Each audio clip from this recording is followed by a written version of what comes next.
Friends, सबैजनालाई happy Dashain. आज रहेको छ विजय दशमी र हाम्रो घरमा पनि प्रोग्राम चलिरहेको छ। म चाहिँ घरदेखि जानु भएर मामा घर आएकी। यहाँ रहेकी छिन् भाइ। यहाँ चाहिँ हामी अचार बन्दैछ। यहाँ चाहिँ रोटी छन्। अब चाहिँ माइजूले हाम्रो जमरा काट्दै हुनुहुन्छ।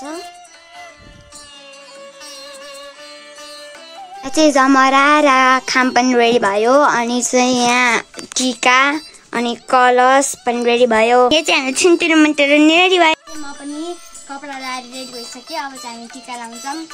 यहाँ चाहिँ अब हामी टीका लाउने सबै जम्मा भएको छौँ। उहाँले चाहिँ टीका लाउनुहुन्न। अब चाहिँ माइजूले दैलोमा ढोका लाउँदा ढोलेमा टीका लाउँदै हुनुहुन्छ। सो हाम्रो मामा घरमा चाहिँ ज्येष्ठ नागरिक चाहिँ हजुरआमा हुनुहुन्छ। त्यही भएर चाहिँ हजुरआमाले हामीलाई सबैलाई टीका लगाइदिँदै हुनुहुन्छ। म, बहिनी अनि त्यसपछि भाइ भएर।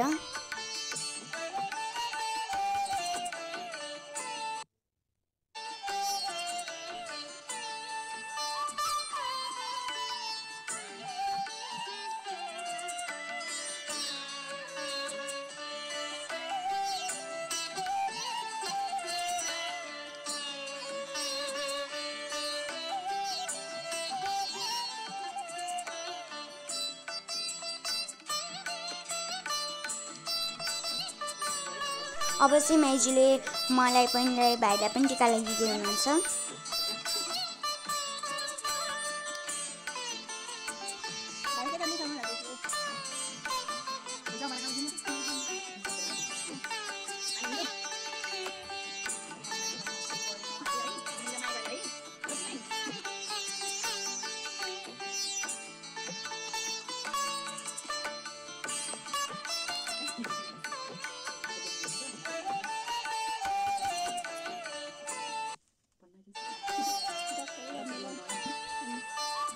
अनि हाम्रो हजुरआमाले चाहिँ माइजूलाई टीका लगाइदिँदै हुनुहुन्छ।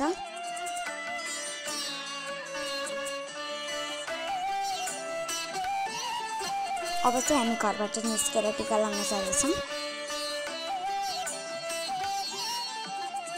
अब चाहिँ हामी घरमा टीका लगाएर पनि अब गाउँमा जाँदैछौँ टीका लगाउनको लागि। अरूहरूको हजुरआमाको हजुरबाको हातबाट टीका लगाउन। हाम्रो चाहिँ मामा घरमा धेरै दाजुभाइ हुनुहुन्न। त्यही भएर चाहिँ म 6 घर मात्रै टीका लगाउन जाँदैछु।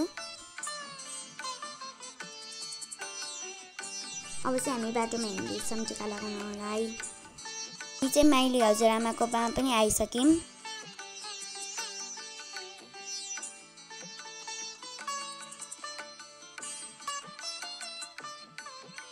अब चाहिँ हाम्रो माइली हजुरआमाले पनि टीका लगाइदिँदै हुनुहुन्छ। त्यसपछि चाहिँ हामी सालियाकोमा जान्छौँ।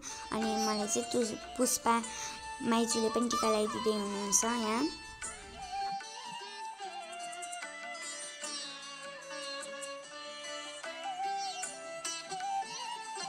दसैँका दिन चाहिँ पानी परेकाले चाहिँ हाम्रो गाउँघरको वातावरण पनि चिसो रहेको छ।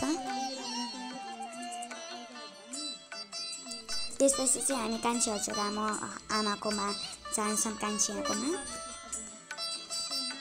यति धेरै घरमा टीका मेरो निधार पनि भरि भयो। अब घर जाने छरिरहेका छन्। कति राम्रो राखन अब चाहिँ मैले कपडा सपडा फेरेर पनि आइसकेँ। सबैजनालाई ह्याप्पी दसैँ। हजुरको पनि राम्रो भयो होला, हाम्रो पनि राम्रो भयो। सो सबैजना